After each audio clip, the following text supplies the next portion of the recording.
Story number 2, Death Stranding 2 on the beach had a big presence at Tokyo Game Show. This comes from Sal Romano at Gamatsu.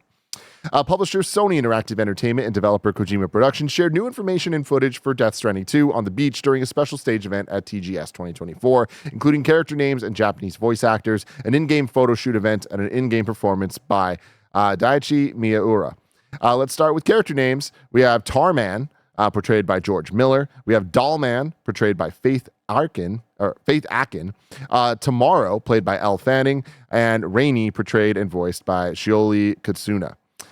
Photo shoot event in which the player can photograph the characters with an instant camera was also shown off. A separate photo mode will also be available. Death Stranding 2 director Hideo Kojima suggested that while this may seem like a fun-only element, it does have some influence on the story. It'd be better to take good pictures, he said.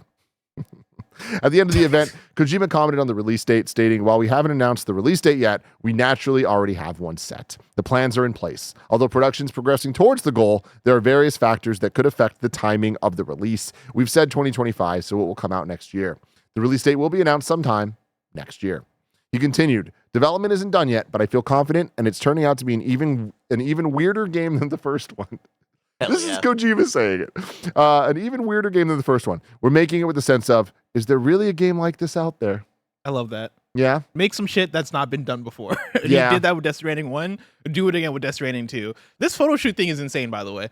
It is. Like, I don't like it. How expressive it is. We're It's getting to uncanny. that real level of uncanny. Yeah. It's super uncanny. Game looks really good though. These animations are ridiculous. And it's the Decima engine too. Like that's so impressive that like the Decima engine on the PS5 can like look like this. Like if you showed this to somebody what year are we in? 2024. If you showed this to somebody 20 years ago while we were playing Persona 3. Persona 3. I was gonna say GTA San Andreas. But as well. My mind would be blown. I'd be like, there's no way. Like this can't be a video game. I mean, this weekend I was scrolling on Twitter and this came up no less than 10,000 times. And about 5,000 of those times, I was like, "Oh, this must be the live action reference footage they used." Yeah, and I was like, "Oh, nope, this is all actual in-engine," which is wild. I was telling you earlier, playing through Death Stranding, little by little, very slowly, still very early. What a weird game, and I stand by it. I don't know that I like the game. I do like the story though. I'm in on the characters. I'm in on the weirdness, and like now more than ever, I'm like, give me the Death Stranding movie. You know what I mean? Because that's what I want. Not the gameplay hasn't clicked with me yet where I'm like, I'm actually enjoying this, because I would say I'm actively not enjoying the game so far as a game. But the reason I even started playing was because seeing the trailers for 2, I'm like, God, this shit looks awesome. I'm excited for it. I just being honest here, everything I saw this weekend made me less excited. Oh, really? Yeah. Although it's beautiful, something about that feels weird to me in a way that I just look at him like, I don't like this. And little doll guy, like the doll guy, the direction they're seeming to focus on the doll guy and the whole dancing sequence and all that stuff, I'm like, they're focusing on the weird in a way that I'm like, I like the weirdness to be grounded in a sense of purpose, where when the purpose is being weird, I just feel like I like it less. That's just my own opinion. What's your opinion? I mean, I liked the stuff that I saw. I totally understand where you're coming from though, right? Like there is a balance between being different and feeling like you're trying to be different, and that latter one can feel a bit like, okay, well, this is forced, and you don't want a game to feel forced or a Kojima title to feel forced. I saw this. Yeah, I did see this. I liked this. Like something about I guess the thing that I appreciate about Death Stranding 2, which is so much what I appreciate about Death Stranding 1, is I'll see some shit or they'll say some shit and I'm like, haven't seen that before. Or yeah, like, oh, for sure. Haven't heard that before. And that excites me. I don't know. Like, I feel like there's God, I don't want to be like the guy who's like, oh, there's too many normies out there or whatever. But like, there's too many times where I'm playing a video game and I'm like, okay, well, I know where this is going, or I know what the next cutscene is about to be in this thing, because we played so many of them, right? We've gotten so many AAA video games, and to the conversation we were having about a week ago, there was that Suda51 interview where Suda was talking about like, oh man, if you want to get high Metacritic, you just gotta do these things and like abide by these kind of guidelines, and that's why you see a lot of games end up being samey. And even though I don't wholeheartedly agree with that sentiment, I do think that there is some truth there, as far as like, there's a lot of AAA games I feel like they have to play it safe. And so when I see shit like this and I'm like, this is fucking weird, I've not seen shit like this, it inherently gets me excited. Of course, the game has to back that shit up. Death Stranding 1, by the time I got to the end of Death Stranding 1, I was moved by the story and the characters in a way that I was like, you know what? I appreciate this. Yeah. I think a lot about that game, even in regards to like how, even though it came out right before the pandemic, how like relevant and powerful it felt playing that game in like 2020, I think 2 is when I finally got around to going back and beating it. Like playing a game that's all about connection at a time where there is so much disconnection, and like you as I want to say Norman Reedus as Sam Porter Bridges being this hero who his heroism is basically like he's a delivery man, right? And he's willing to deliver packages during this time. Willing.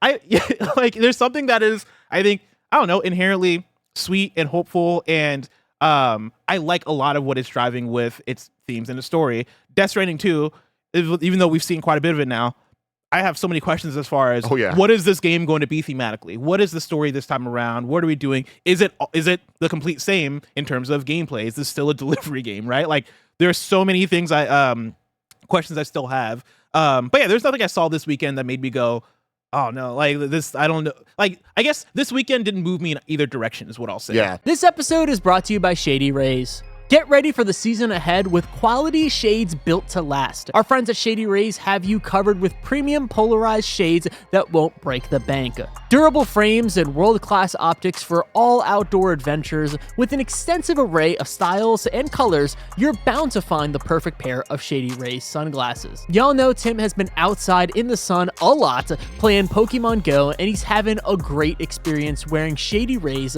when he's out and about looking dope. If you don't love your Shady Rays, exchange for a new pair or return them within 30 days. There's no risk when you shop. Exclusively for our listeners, Shady Rays is giving out their best deal. Head to shadyrays.com and use code KINDAFUNNY for 50% off 2 or more pairs of shades. Try for yourself the shades rated 5 stars by over 300,000 people. That's shadyrays.com and use code KINDAFUNNY for 50% off 2 or more pairs of shades.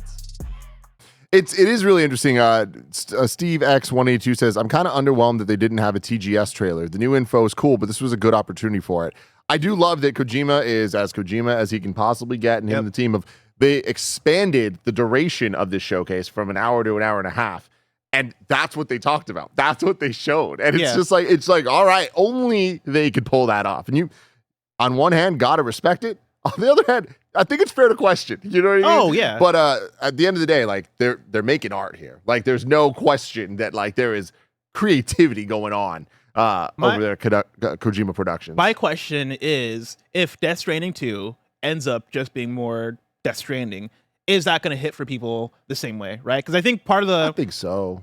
I think so too, but I think part of what made Death Stranding cool was the mystery around it, and like, you know, we didn't really know fully what that game was until it was out. There was like so much secrecy leading up into that game and explaining like what the themes are and what the gameplay is and all this shit. So you say that, but I almost feel it's the opposite, where we just thought that. But it ended up just being exactly what he told us it was going to be. Yeah, you know what I mean? Like when we all saw that, we saw years of trailers of Norman Reedus walking around, and we're like, but surely there's more. And it's like, oh, there's not. Yeah. But like there's something very cool about that, of just like it was exactly what they promised. Yeah. It's a very bizarre, artistic, like very out there take on a new style of gameplay, like the Stranding genre. And we all made fun of it and joked about it, but it's like, yeah, they did that. Like, there's no game like it, period. And I think that last part is what kind of made it special, is that playing Death Stranding, there is no game like it.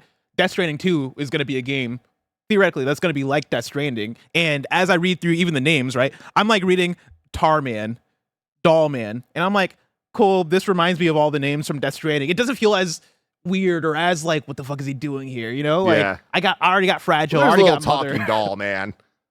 I will say, George Miller has this weird little cat thing. I will say, like the doll man that's like moving at a different frame rate. That shit is cool as fuck. That shit's so cool. That shit's fucking cool. So cool. That is like the only thing where I'm like, maybe I'll play this one. Yeah. I will say, Tomorrow, that's a sick ass name right there. Sick ass name. Tomorrow is such a good name for a I want to character. shout out Tomorrow. This is a funny happenstance. The Japanese voice actors who was announced for Tomorrow, Shioli Katsuna, is one of the leads in Dandadan, which I saw the Japanese subbed for a couple weeks ago in theaters, and she was really fun in that. yeah. So I think that's just a Shioli cool little Katsuna, thing. she's Rainy in Death Stranding too. Oh no, and then Or you're I'm talking thinking about of Shion Wakayama? Wakayama, yes.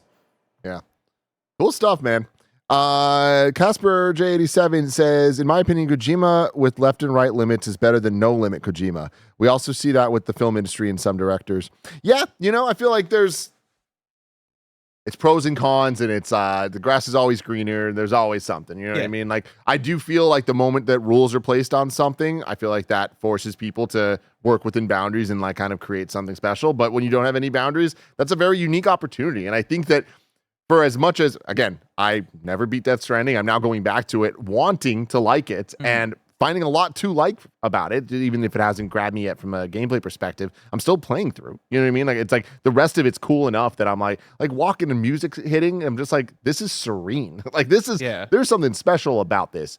I feel like the fact that Kojima Productions can, on a AAA level, create something that is so different and feels almost like it doesn't give a shit about rules and doesn't give a shit about expectations of gameplay or anything, like, that is an incredible world that we live in, that's even an option. That's my thing, is I don't think every creative director in AAA production needs to have no limits with things. In fact, I don't think everybody should have no limits, but I like the idea of a couple directors out there having no limits, right? Just to like almost be like reconnaissance of creative shit that you can do, right? And Kojima being one of those, I think is good. We've had Kojima with limits, and guess what? We got Metal Gear Solid, one of the greatest gaming franchises ever, in my opinion. I know that's crazy, but like, well, that's not crazy. But I know that's like a big thing to say, right? But that's how I feel.